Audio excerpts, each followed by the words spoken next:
एकादश्यां निराहारो यो भुङ्क्ते द्वादशी दिने शुक्ले वा यदि वा कृष्णे तद्व्रतं वैष्णवं महत्। मत्स्य और भविष्य पुराण में कहा गया है, एकादशी के दिन निराहार रहकर जो द्वादशी को भोजन करते हैं, शुक्ल पक्ष हो अथवा कृष्ण पक्ष, ऐसा व्रत विष्णु को अत्यधिक प्रिय है। ये भगवान के प्रति हमारे प्रेम को बढ़ाने वाला है। और अग्नि पुराण में भी कहा गया है कि एकादशी का भोजन नहीं करना चाहिए। ये व्रत भगवान विष्णु को प्रिय है।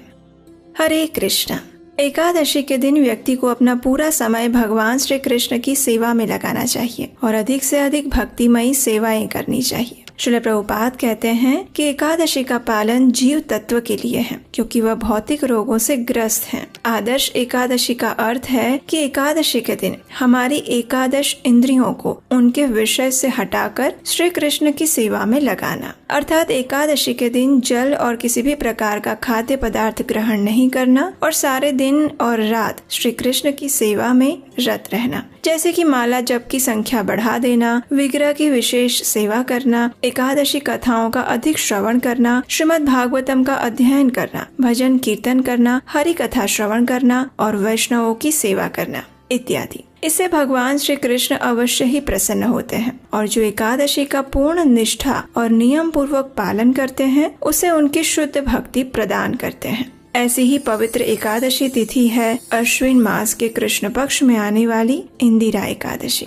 पितृपक्ष में आने वाली ये एकादशी मनुष्य के सभी पाप कर्मों को नष्ट कर देती है और उसे सर्वोच्च आध्यात्मिक फल प्रदान करती है। ये एकादशी पितृपक्ष में आती है, इसलिए इस एकादशी का पालन करने वाले व्यक्ति को तो पुण्य फल की प्राप्ति होती ही है, किंतु जिस व्यक्ति के पूर्वजों का किसी कारणवश नरक लोक में पतन हुआ हो, तो भी वो अपने इस एकादशी पुण्य फल से अपने पितरों को मोक्ष की प्राप्ति दिलवा सकता है। लेकिन एकादशी तिथि के दिन किसी भी व्यक्ति की श्राद्ध क्रिया नहीं करनी चाहिए, क्योंकि एकादशी यदा नित्या श्राद्धम नैमित्तकम भवेत् उपवासम तदा कुर्यात् द्वादश्याम श्राद्धम आचरेत्। यानी स्कंद पुराण में कहा गया है कि एकादशी व्रत नित्य है और श्राद्ध एक नैमित्तिक कार्य है। अतः जो नित्य है उस एकादशी के दिन उपवासी रहकर श्राद्ध का अनुष्ठान अगले दिन द्वादशी पर ही करना चाहिए। लेकिन एकादशी व्रत रखकर उसके पुण्य फल को आप अपने पितरों को अवश्य प्रदान कर सकते हैं। तो चलिए अश्विन मास के कृष्ण पक्ष में आने वाली इस इंदिरा एकादशी के उपलक्ष्य में आज हम गर्ग संहिता से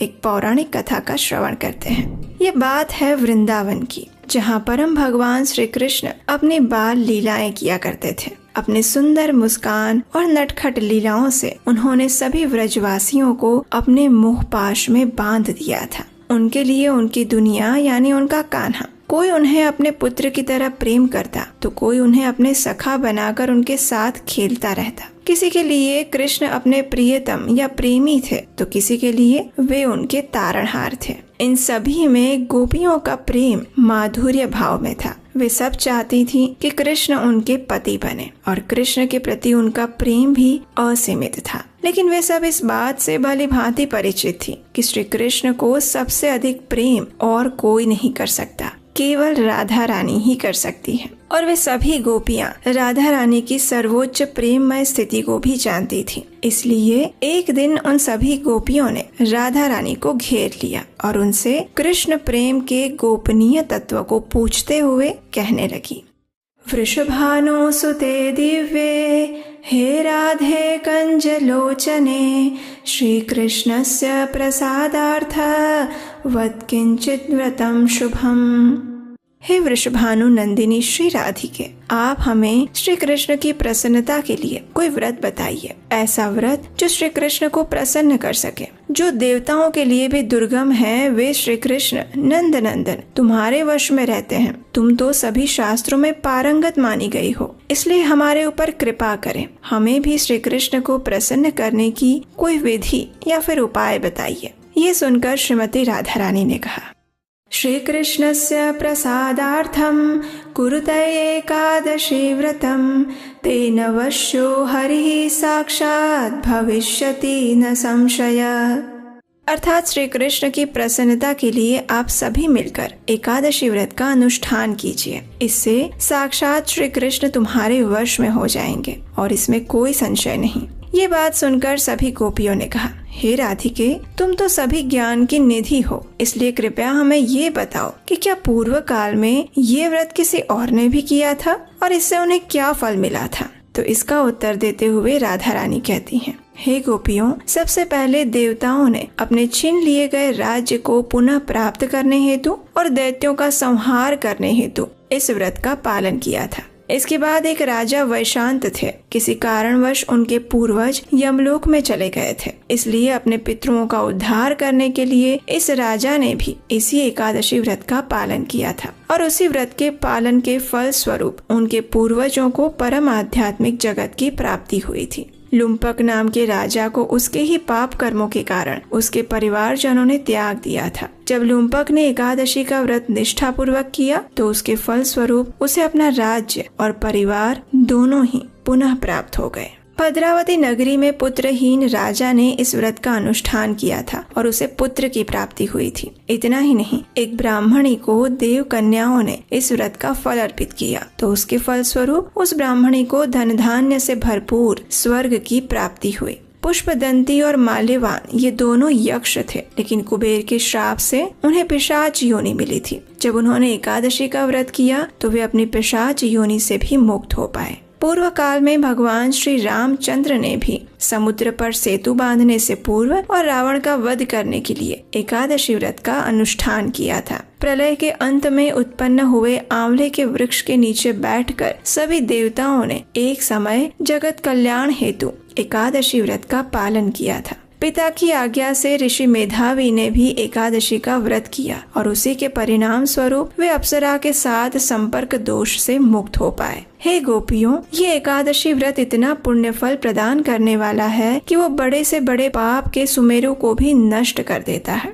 एक समय ललित नाम के गंधर्व को इंद्रदेव के श्राप के कारण नरभक्षी राक्षस योनि प्राप्त हुई थी। जब उसने ऋषि के निर्देशन में एकादशी का व्रत किया तो उसे अपना गंधर्व शरीर पुनः प्राप्त हुआ। धुंधुमार आदि राजाओं ने भी एकादशी के पुण्य प्रभाव से ही परम गति को प्राप्त किया था और भगवान शंकर भी ब्रह्म कपाल से इसी एकादशी के माध्यम से मुक्त हो पाए थे। राजा अम्बरीश, राजा रुक्मांगद और राजा हरिश्चंद्र जैसे अनेक महान राजाओं ने एकादशी का व्रत करके भौतिक और आध्यात्मिक जगत में सर्वोच्च स्थान प्राप्त किया था। इसलिए हे गोपियों, एकादशी को संपूर्ण तिथियों की परमेश्वरी समझो। उसकी समानता करने वाली दूसरी कोई भी तिथि नहीं है और इस व्रत के दृढ़ पालन से आप सब भी हमारे प्रिय श्री कृष्ण को अवश्य प्रसन्न कर पाएंगी। इस प्रकार जब गोपियों ने राधा रानी के मुख से एकादशी तिथि की महिमा का श्रवण किया तो वे सब अत्यंत प्रसन्न हुई और उन्होंने भी पूर्ण श्रद्धा और दृढ़ता के साथ इस एकादशी व्रत करने का संकल्प लिया।